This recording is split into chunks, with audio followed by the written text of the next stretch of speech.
Hey everyone, thanks for tuning in. Steven here with Team Euphoric, and today I'm going to be showing you how to use the monkey feet to train your hip flexors.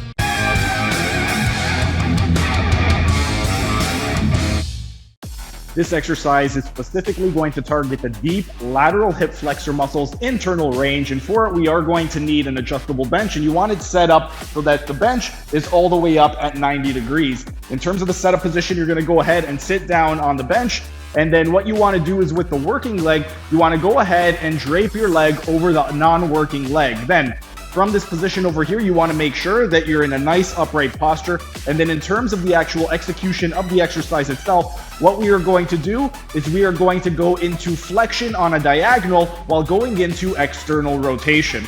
And that is the strengthening exercise itself. Now we're going to go into a couple of common mistakes. Mistake number one is not draping the leg over. If we end up placing the leg directly in the midline, what's going to happen is we are going to target more of the middle fibers as opposed to the lateral fibers. And if we go too far to the outside, we're going to target more of the medial fibers. If we want to emphasize the lateral fibers, then we want to cross the midline. That way we can place tension on the lateral fibers.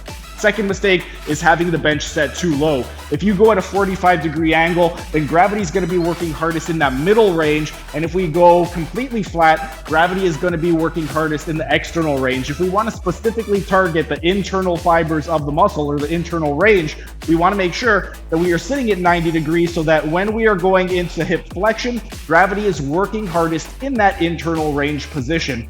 And those are a couple of the mistakes. One final mistake is picking a weight that's too heavy. You don't want to pick a weight that's too heavy because what's going to happen is you're going to have to try and use more momentum as opposed to isolating the leg. You want to pick a weight that's appropriate enough that when you are performing the exercise, it allows you to go through the actual range of motion without using any momentum and trying to isolate the hip as best as possible. But that is the strengthening exercise for the hip flexor muscles in internal range, specifically the lateral fibers of the muscles such as the psoas major. Thanks for hanging around until the end of the video. If you enjoyed the video, be sure to like the video and comment down in the comment section, as it would really help out with the algorithm. And also share this video so we can help get this information out to as many people as possible. And also subscribe to the channel by clicking on the icon in the bottom right hand corner and hit the notification bell so you don't miss out on any of the videos. For those of you interested in health optimization, you can check out the video in the top right corner where I discuss the 6 foundation principles.